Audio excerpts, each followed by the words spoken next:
Welcome, everybody, and special welcome to you, Spencer.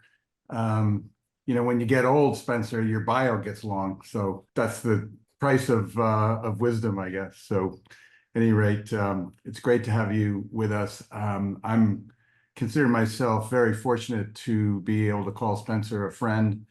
In fact, you may not remember this, Spencer, but you came to the what do we call it? The formation convening in about 2013 or 14, where I first presented regenerative economics to a group of friends. And I was very touched that you made the trip to New York. I hope you had some other excuse to be there, but that was the first time I kind of rolled out my vision, and you've been a good friend ever since, and an inspiration for sure, not only to me but to so many people. And what I thought we'd do today is just begin with a bit of your story. I was saying before we started today that, in a sense, you're the sort of mainstream environmentalist that went rogue, just like I'm the Main Street banker that went rogue. But how did you go from Yale Forestry School and the Nature Conservancy, and then a founding head of Conservation International, which I refer to as the other CI, by the way, to a radical idea called Salmon Nation? And obviously there's there's your whole life work in there, but maybe just touch on a couple of the highlights of the institutional conservation movement and what's drawn you to now your work in Salmon Nation, and then tell us what Salmon Nation is. Well, you can tell, John, first of all, I'm honored to be involved with anything that you're leading. So thank you for the invite. I'm obviously a slow learner, been 50 years. But the evolution has been, I loved working for the Nature Conservancy. We were busy saving the last of the best and the last of the least and the rest of the best, the endangered species habitat and the remaining large ecosystem landscapes that we could find that were representative of the biodiversity in the country. And I thought, wow, one organization devoted to the biodiversity crisis and building a portfolio of lands that represented that full array of diversity, and doing it, just go out and buy it. I love that. And I learned a lot. You have to learn to complete a transaction and raise the money and close the deal and follow the rules. And it was a wonderful early education, and I liked every bit of it. Didn't you, that actually reminds me, didn't you structure the first biodiversity debt for nature swap or something? Yeah, that came later. Later? Okay. When I went off the international, they talked to us, my family, Janie and kids and I, had moved to Washington, D.C. I'd had that Peace Corps experience and spoke a sort of stumbling fisherman's version of Spanish from the north coast of Honduras. So we got tramping around in about 13 Latin American countries. Tropical rainforests, this big deal at the time, of course, save the rainforest. And my inclination was to, wait a minute, there are people that live in these places, and there are people that have been living in these places for a long, long time, every place really. And those people are dependent on the water and the wood and the farmland and the wildlife that they occupy. So you start thinking about larger landscapes and the people who live there. Bolivia is an incredible country. I don't know how many of you have been there, but it is big, it is rich, it is beautiful. We worked with the Bolivian Academy of Sciences to build a research station near San Borja in the Amazonian lowlands. I don't know, one thing led to another, and we're always looking for new sources of money. We looked at blocked funds of corporate earnings that were not able to be returned in dollars. But we came upon I mean, it was the time when um, uh, sovereign debt was trading at 10% of its face value. So we thought, well, wait a minute. If we could raise a little money and buy some of this sovereign debt, we had the Citibank helped us do a deal and source some debt from Swiss bank. We bought for, I think, what was it, $80,000, $800,000, $900,000 debt note. We took it to the Minister of Fishery of Finance in Bolivia and said, well, you owe us $900,000. It's overdue. It's due in dollars. But I'll tell you what, working with the Academy of Sciences, and if you commit $800,000 to the Academy of Sciences to do research and conservation in this beautiful area that went from the lowland Amazonian forest up the foothills of the Andes, we'll tear up this debt note. So it's put it into local Bolivian pesos and support your own organizations. And by the way, why not create a man the biosphere reserve that, could be 3 million acres, and darned if it didn't all come together. That's a short version of the story. And we probably didn't pay as much attention as we should have to the indigenous people there, the Chimane people. But it was, we took basically $80,000 and turned it into a 3 million acre man the biosphere reserve. And it became the first debt for nature swap. And of course, debt for nature became a pretty big deal. And there are billions of debt for nature, debt for education swaps that were done all across, well, around the world. And that sort of helped get Conservation International. That was 6 months after a bunch of us renegades left the Conservancy and created CI. Oh, so that was done at CI, not at that was CI. I see. Yeah. That And put CI on the map in many ways. that put us on the map because we were struggling. I mean, 55 people resigned and started a new organization. It was crazy. We were working out of my hotel room 26 of the Tavern Inn in Washington. And you're still working out of your hotel room. I know, and here I am in a hotel room listening to Tina Turner talking to all you people all around the world. So yeah, that was part of that long. So we, when CI got off the ground, I made my way home, which is 5 generations now in Oregon, and I got here and I said, you know what, we should try to put a little substance into the hypocrisy of telling the Brazilians how to save their rainforests, because you know what, when you think about it, we actually have rainforests in North America as well, and they're temperate rather than tropical. But after a good deal of mapping and characterization of the temperate rainforests around the world, we realized this was the largest sweep of temperate rainforest anywhere. And we also, when we used watershed as a frame and got looking for intact coastal temperate rainforests in North America, we realized that the lower 48, there aren't any. Over 5,000 hectares in size, 12,000 acres, there's not one. From including the Redwood National Park, the Olympic National Parks, there's not one entire coastal temperate rainforest from the headwaters to the ocean that was really undisturbed by logging, farming, urban development. Thought, wow, some kind of voice for reason Americans are about rainforests. And we got up into BC and Alaska. I'm in the Tongass National Forest region up here in Sitka, Alaska today. 17 million acres and pretty systematic logging going on for a long time up here. So we mapped the watersheds in temperate rainforest watersheds in BC by size, over 100,000 acres, 250,000 acres roughly. There were only about, I've forgotten, 20 or 25 in British Columbia. There was one that remained intact, and it was called the Kitlope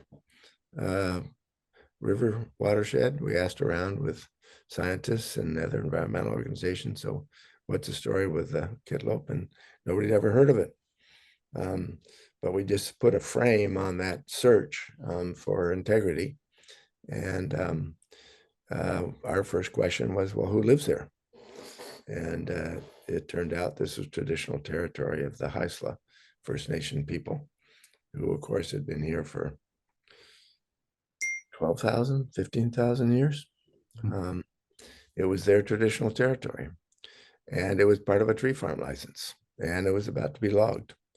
And we set off working with the Haisla people and said, well, this is your home, your territory. Do you want to protect it? And said, yeah, of course. But we also got a culture to revive, because at that time, that summer, when we first started the conversation with the Haisla people, said 6 Haisla youth had committed suicide in a village of 800 people. So the issues were not just, saving a rainforest. It was people and culture and a local economy.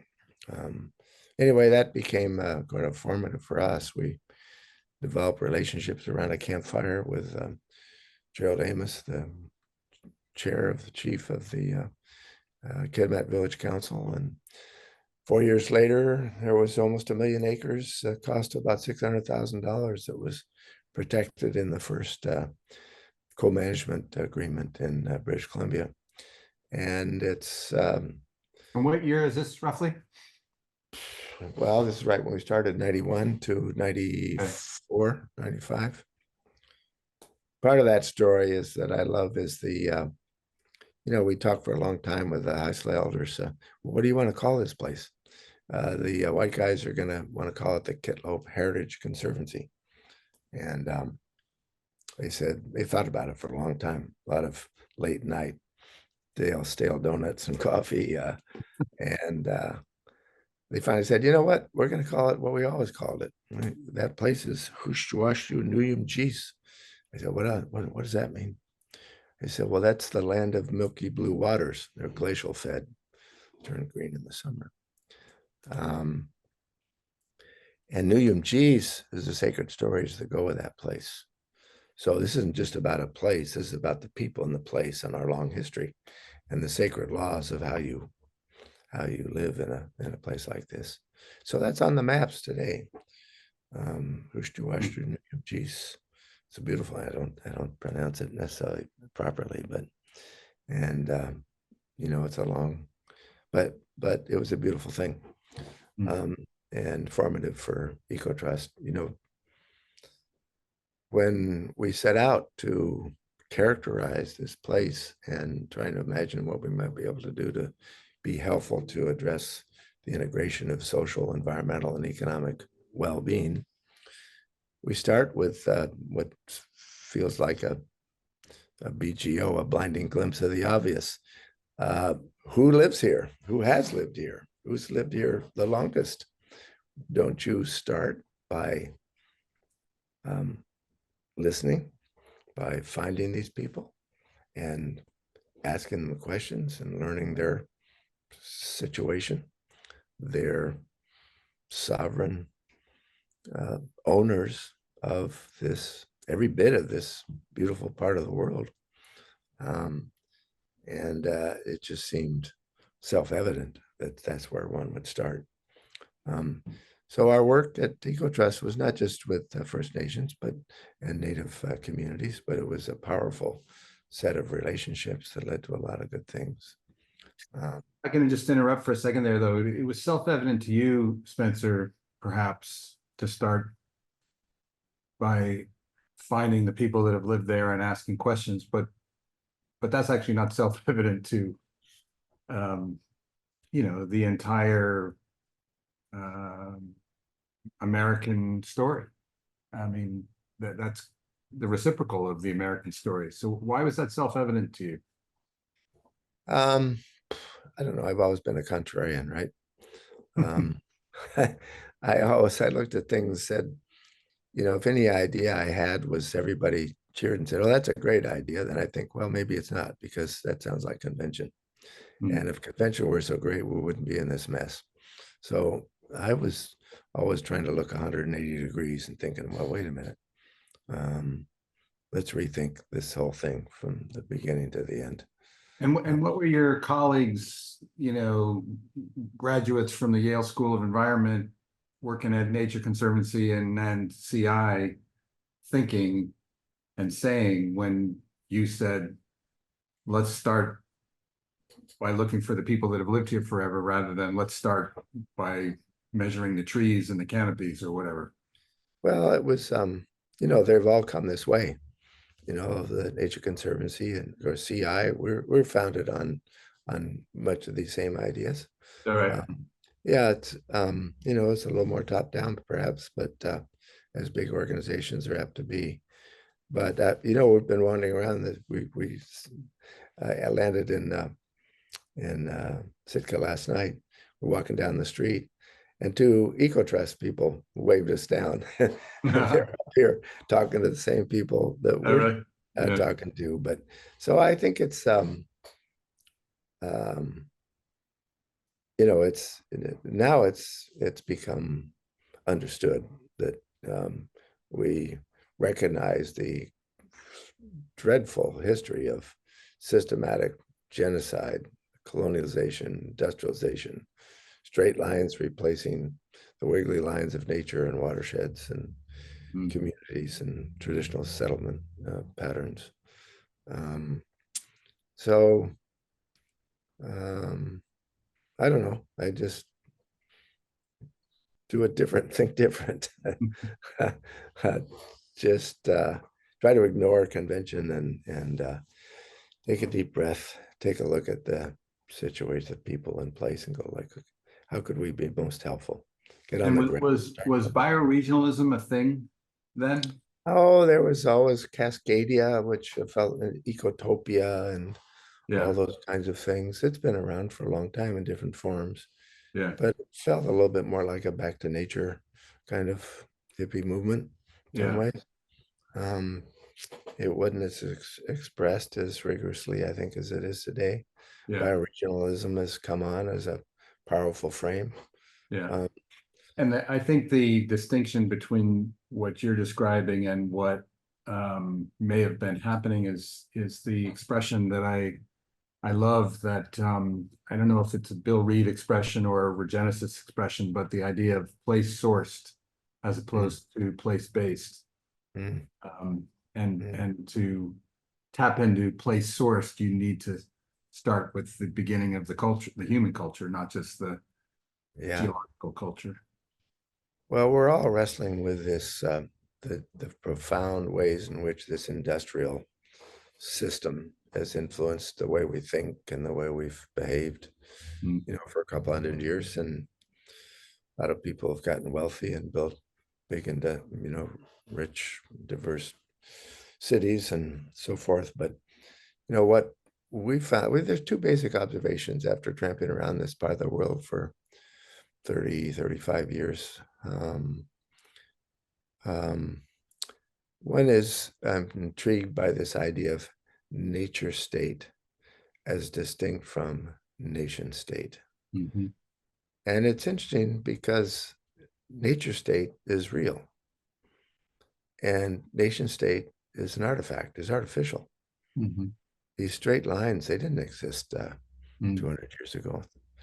Could I put up a picture of Salmon Nation just Sure, to so you that got one.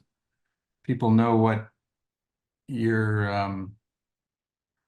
keep going. I'll just dig out here's one. Uh, The true, we're working the eastern side of Salmon Nation, but the true Salmon Nation, the place where wild Pacific salmon live, is a huge swath of the North Pacific. And of course, the Russian Far East, South Korea, Japan, yeah, I mean, all the way across the sweep, Alaska to the redwoods of California. They had previously Baja California. And it's in total marine and terrestrial area of Salmon Nation is something like 5% of the global surface of the earth, hmm, marine and terrestrial. Yeah, I So you might remember have this when idea you were by showing me 20, a you map got the whole world. in your office, you had extended it down to the Asian side of the Pacific, and I Yeah. think you said your trustees rolled their eyes one time too many and said we gotta cut it off on the Pacific coast of North America. But It's a big, beautiful sweep. And then this side of the Pacific, in the Eastern Pacific, it's the Sacramento. There you are. It's the Sacramento watershed to the Yukon. Just imagine, it is a big, rich, diverse part of the world. It is the marine, it is the coastal, it is the estuarine, it's the big watershed, it's the redwoods to the coastal hemlock, spruce, cedar forests of the Northwest, all the way up to the Yukon. And it's just a natural frame. So nature state, this place exists. It has always existed. And if you live as 30 million people in this part of the world live in a place you can imagine you could call Salmon Nation, you're a citizen of that place. And all we ask in a lot of ways is, do you love where you live? And if you love where you live, what are you going to do about it to leave it a little better than you found it? It's pretty simple, really. Now, the other is observation, that working now, everybody? yeah, we can see the, Okay. All yeah, right. Just want to give people an idea. sure. So nature state, a place maybe in our imagination, but actually in reality, the place defined by the natural system, by nature. The other observation, I guess, is that wherever we go in this part of the world, if we get out of the big cities, the centers of power, politics, money, we get into what we call edge communities, smaller communities, indigenous communities, but also just rural communities. We find everywhere smart, tough, tenacious individuals who've said, you know what, that old industrial farming thing does not work for me. And I'm going to do it differently. And it's kind of loaded words, but I call it ravens in the spiral dance at the edge of chaos. You go to the edge of chaos, not in chaos, not in order, but on the edge. That's where innovation thrives. And that's always been the case through history. In moments of big disequilibrium, there are people saying, no, there's a different way of doing things here. And there are lots of them. So everything we need to do to address climate change and the cascading collapse of planetary life support systems is being addressed by individuals in some cities, obviously big cities, but they're really in the edges where we see Corey Carmen, rancher, Wallowa County, Wallowa High School, was up to Stanford, doing food policy work in Washington, D.C., inherited a 5,000 acre ranch in the Wallowa Valley in northeastern Oregon. Grandma says, Corey, just do it the way we've always done it. And she said, Grandma, we've lost 6 inches of soil. We live in a sea of pesticides, fertilizers, insecticides. We're using too much water. We're contributing to climate change. We're not we're worrying too little about what goes into the streams. We're not paying enough attention to our neighbors and the rights and interests of the Nez Perce people. And I'm going to do it differently. I have to. And, she's put together a coalition of 8, 10 producers, Oregon, Washington, Montana, all under the Carmen Ranch brand. And it's deep dive into regenerative agriculture. And she's struggling because all the subsidies are in the old industrial system through the Farm Act. So she's providing enormous ecosystem services, not getting paid for it, and competing with her regenerative beef with feedlot beef. So Which is getting subsidized. which is getting subsidized big time. I mean, really big time. Yeah. So how do we help find subsidies for ecosystem services as well as ecosystem products? And that's a course that you've participated in with EFM, Ecological Forest Management, that we developed 20 years ago, where we're buying forest land on behalf of investors and demonstrating ecological forestry on the ground, but then generating ecosystem service payments through the sale of conservation easements and carbon and buying the land, jump-starting the restoration, selling to tribes and to local land trusts and to watershed associations and so forth.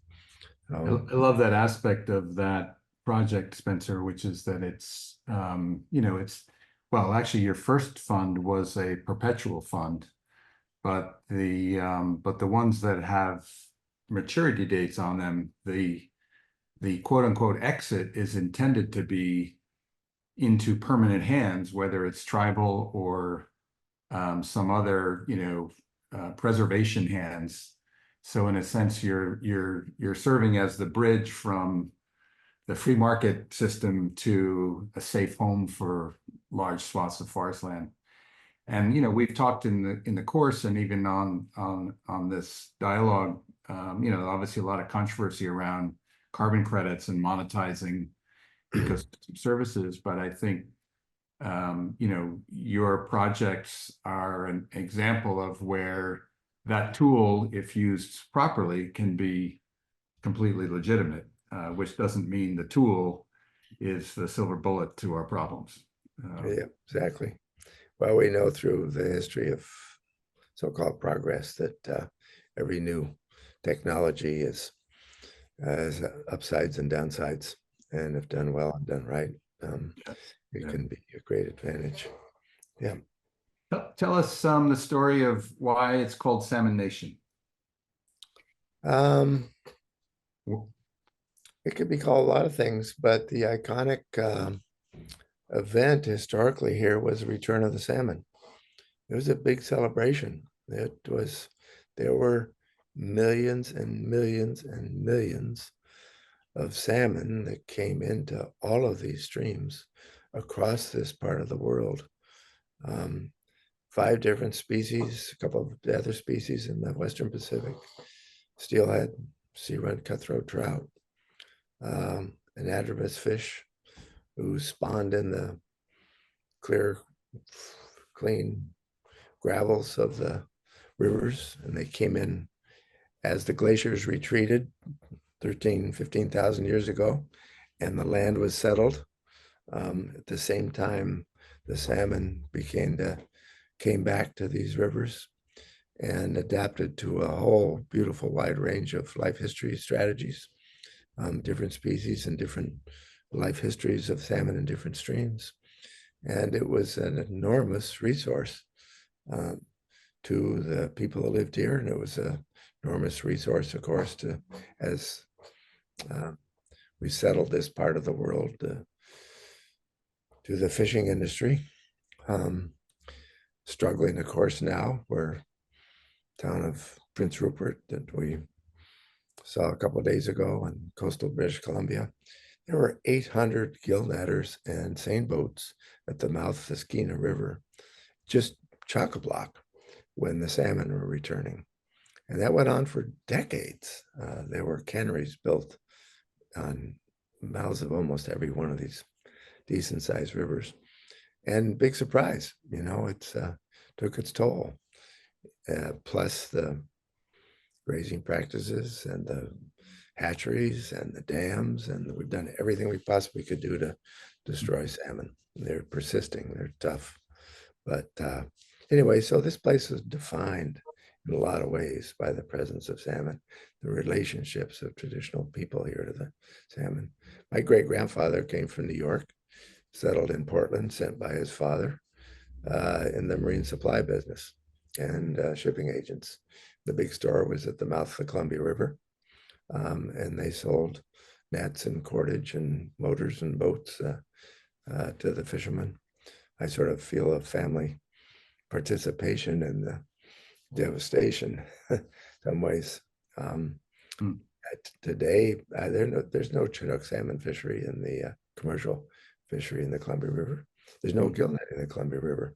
There's at best a marginal subsistence fishery by native people, supported largely by this crazy artificial idea of hatcheries that try to replace nature with our own clever hardware. It doesn't work. And the thing that people, I actually, there's a great podcast series called Seen on Radio, and the current season is on capitalism. And it hadn't even, as much time as I've spent thinking about what went wrong with our system, our economic system, they make a very simple but brilliant point, which is that there's no way to create a vibrant economy without starting with a surplus. And the original surplus was obviously ecological. It was the abundance of nature, and we squandered it. And then we decided to find other sources of surplus, which largely came via theft. Yeah. Either from other colonies or from the labor of either indentured slaves or minimal wages and whatnot. But the whole idea is you start with the abundance of surplus and use it wisely and with restraint, as opposed to extract it for short-term gain. And the salmon is a brilliant example of that for a massive part of that part of the world. And as you explained to me when I was out there, if the salmon are healthy, then everything else works. Like if you cut down all the trees near the rivers, you're going to destroy the habitat for the salmon to spawn. And so, everything's connected it's proof that everything is interconnected. And if you destroy the one piece of it, the whole system collapses. Yeah, if you have a healthy runs of wild Pacific salmon, it indicates that you have a healthy agricultural system, forestry, utilities, road system, energy systems, the whole thing. It's just sort of a measure of well-being. So anyway, that's kind of a natural. So you call But it isn't what? that interesting? Like there's all this effort now to, alternatives to GDP, and we need well-being measures. And yet the intrinsic measure of health for this entire bioregion is the salmon, Right. which no economist would ever think of as a metric. My colleague Lisa Watt and I last night met a woman for the first time named Louise Carolyn Brady in Sitka, Alaska. She's a Tlingit matriarch. Met her for the first time. She said she traces her family directly back to the post-glacial settlement 13,000 years ago. Her family genealogically directly. She, among other amazing things, she watched the devastation of the herring fishery.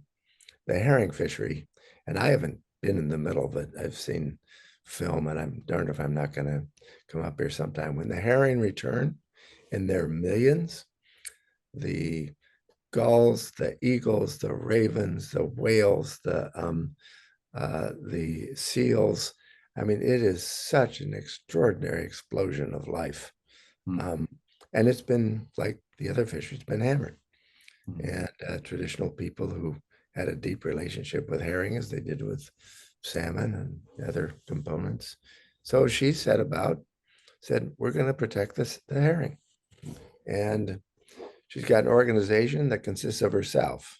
She gets invited to, she says, you can bring 2 or 3 of your staff. She says, I don't have any staff. I'm the staff. It's me. But she organized a celebration and had 200, mostly women, here in Sitka, in the streets, celebrating the return of herring. And they went before the Board of Fish, and one of the women came and she just sort of, she was had a acting background apparently. She told us this story, and the Board of Fish, you've got 3 minutes, and the button goes off, and it's green, and then it goes yellow, and then it goes red. Your time's over. And she settled in and futzed around with her briefcase and kind of tidied up her dress, and the time was going by, and everybody's like, geez, what's she gonna say?